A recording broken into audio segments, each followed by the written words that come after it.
Hello everyone, welcome to my Sukhini পরিবার।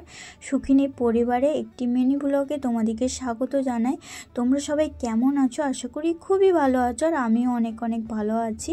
আর এখন বাজে প্রায় 8টার মতন, আর তোমাদের সবাইকে গুড ইভিনিং জানাই। এখন ডিনার হয়নি, তাই ইভিনিংটা জানিয়ে দিলাম, কারণ 8টা বাজছে তো।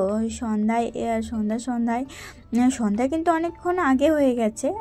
তো চলো, আর এখানে দেখো আমি তোমাদের কাছে আজকে রেসিপি শেয়ার করতে চলে এসেছি, আর এখানে তোমাদের সাথে একটু কথা বলতেও চলে এলাম। আর দেখো, এখানে আমি লুচি ভাজছি। আজকে আমাদের বাড়িতে হবে নিরামিষ আলুর দম, আর তার সাথে গরম গরম ফুলকো ফুলকো লুচি। আর আজকে একটা স্পেশাল দিন। আজকে স্পেশাল দিনটা হচ্ছে কার্তিক পুজো। তোমাদের সবাইকে জানাই শুভ কার্তিক পুজো। আর তোমাদের সবারই কেমন কার্তিক পুজো কাটছে অবশ্যই কমেন্ট করে জানাবে।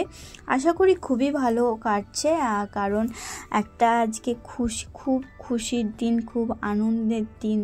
তো এই দিনটাই মানে সবাই অপেক্ষা করে থাকে বলতে সবাই ডাউটে থাকে, এই আজকে কার্তিক দেবে নাকি, কিন্তু তারপরে কার্তিক পড়ে, আর তারপরে কার্তিক পুজো হয়। সবারই মনে খুব আনন্দ হয়। আমাদেরও জীবনে এরকম একটা দিন এসেছিলো, আমাদেরও পুজো আচ্চা হয়েছিল। তো এখন এবছরে আমাদের পুজো আচ্চা হবে না, কারণ আমার জেঠিমার শাশুড়ি মারা গেছে, তোমাদেরকে বলেইছিলাম। তার জন্য আমাদের বলে তার জন্য এবছর পুজো হচ্ছে না বলতে, বাড়িতে যেমন পুজো দেওয়া হয় সেরকম কার্তিক বাবুর কাছে প্রসাদ ফল টল দেওয়া হয়েছে। সেই সব খাওয়ার পরে আমরা কিন্তু আজকে বাড়ি করেছি, মানে নিরামিষ দিনের বেলায় ফল টল শরবত টরবত খেয়েছিলাম। আর তারপর রাত্রে এই যে গরম গরম লুচি, তার সাথে আলুর দম খাবো।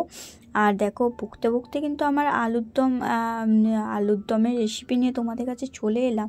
আর তার আগে আমার কিন্তু লুচিটা হয়ে গেল। আর সব লুচিগুলো কত সুন্দরভাবে ফুলেছিল, দেখলে বন্ধুরা, খুব সুন্দরভাবে ফুলেছিল। আর তারপরে এখানে একটা কড়াইতে সাদা তেল নিয়ে নেওয়া হয়েছে, আর সাদা তেলের ওপরে টমেটো কাঁচা লঙ্কা দিয়ে তারপরে আদা পেস্টটা দিয়ে দেওয়া হয়েছিল।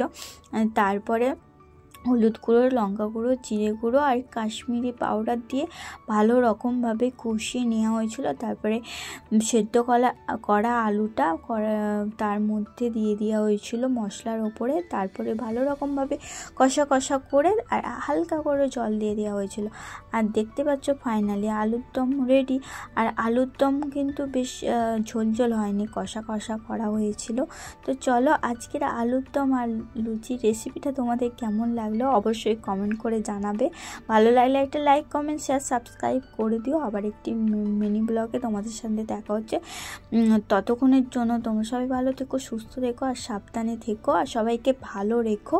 আর তোমাদের কার্তিক পুজো যেন খুব সুন্দরভাবে ভালো রকমভাবে কাটাও, আর অনেক অনেক মজা করো, আনন্দ করো। চলো, আজকের মতন এখানে শেষ করলাম। টাটা।